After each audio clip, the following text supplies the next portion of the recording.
So, your three terms that you're looking at this week are performance, ritual, and storytelling. At their heart, all three of them have this in common. They are forms of play. Okay, got that? So that this isn't something that we absolutely positively have to do to physically survive, right? It's not eating. It is not even procreation, although we certainly, and I'm not being crass here, this is according to the literature, we play at that. We set up narratives. We have goals, etc. Never mind all the storytelling that we do through the birthing process, etc. All right, so performance, ritual, and storytelling. How are these forms of play? So first, right, none of them are basic survival functions. What they do is engage our higher order thinking, our mind. They are forms of creation, right, and trying out ideas.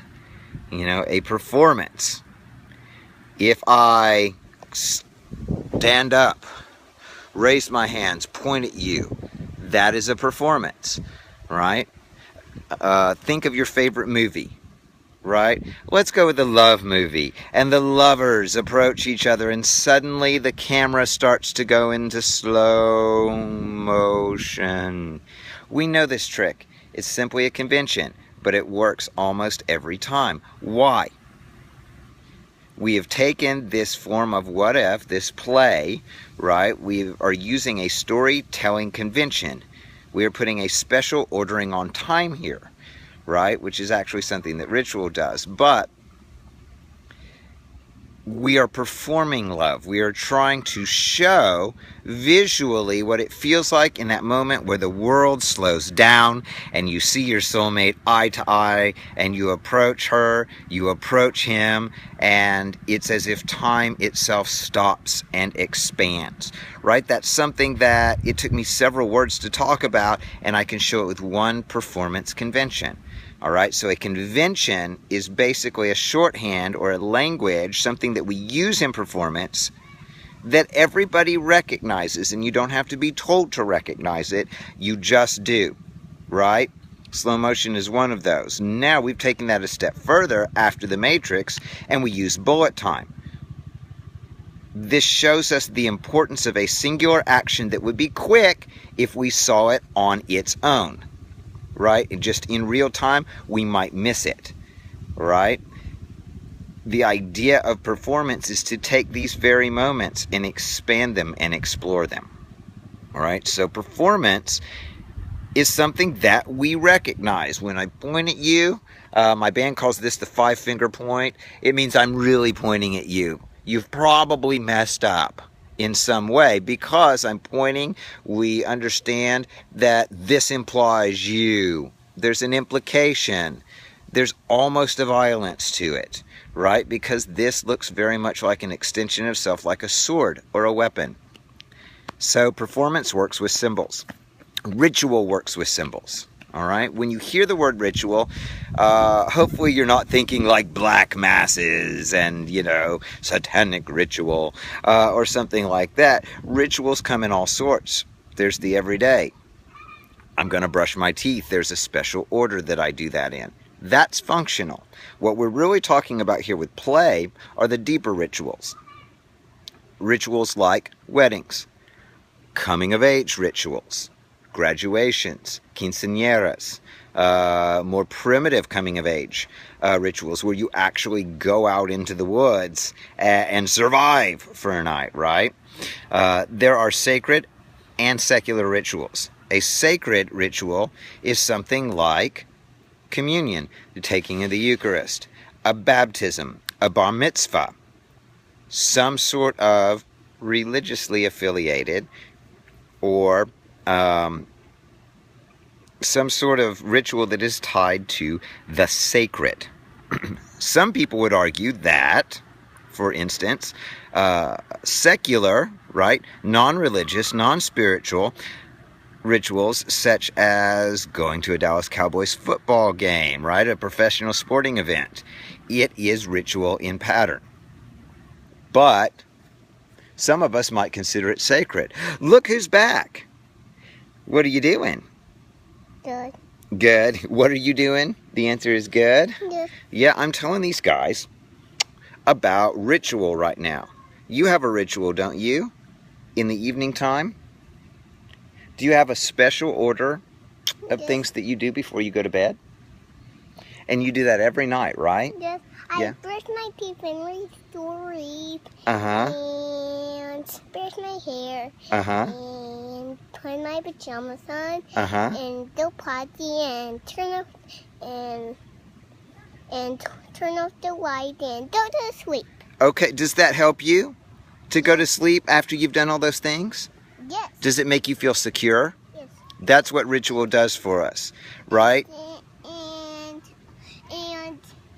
saying and something for the day. Oh yeah, and the same thing for the day. Do you have a daytime ritual? Yes. Put on clothes, brush hair.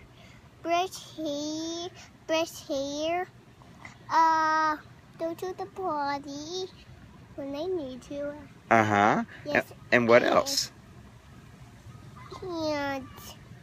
And put shoes on. Like the door every day.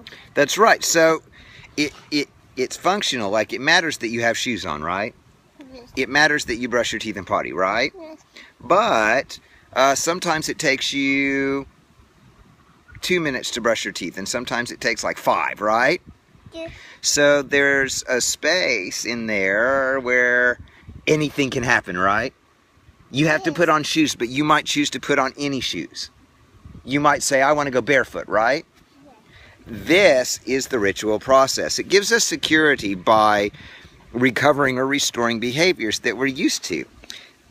Rituals operate on in a space, right? Your ritual space is the house. The ritual space for a Cowboys game is the stadium. The ritual space for a wedding is often a church or synagogue or babap, right? Concerts have venues, etc., etc. So, rituals have a special ordering of time. They take place in a sacred space set aside for that ritual. They always involve some sort of symbolic performance, right? You're going in the water, literally you're going in the water. Symbolically, you are cleansing your sin and your soul is reborn, right? And I'm not saying that symbolic means it's not real. If anything, symbolism, metaphor makes things more real, all right? Beyond that, ritual has a prescribed order, just like Adriana told you about her morning routine and her nighttime routine. But within that, okay, it's order in which anything can happen. The sequence of a wedding is absolutely set out, right? You even rehearsed it, but somebody might choose not to get married. Hopefully that's not the case. But if it is, this means that the ritual space is a space of liminality. Liminality means that you are in betwixt and in between states, right? A limin is a door. So imagine standing smack in the doorway. That's ritual, right? We absolutely know what's going to happen. We absolutely know that doorway's there. But when you walk through it, you might be changed forever. Or you might come out going, right? So there are 3 phases. The preliminal, I'm getting ready for the ritual. The liminal, and then the post-liminal, right? Where I go and I talk about, oh man, that was such a good sermon today. Or did you hear that Torah reading? Or Des caught it, right? So that's ritual. It is a very, very structured environment in which the possibilities are wide open, right? And it separates you from mundane reality. Again, separate space, special ordering of time, prescribed order of events, okay, symbolic action, symbolic implements, right, or tools that have a certain symbolic meaning, and usually there are sort of symbolic vestments that you wear. Your everyday routine, it's putting on your clothes. However, if you're going to a Cowboys game, you put on the jersey. If you're going to church, you put on your Sunday go-to-meetings. When I go to Shabbat, I wear white. All right, special vestments for these things. Okay. The third thing we want to look at is very general. It's storytelling. Also a space of play. All right. So in a ritual, right, you go and you may take it very seriously, but you are playing according to a sequence, like a story. So story, you like stories, don't you? Yes. What's your favorite story?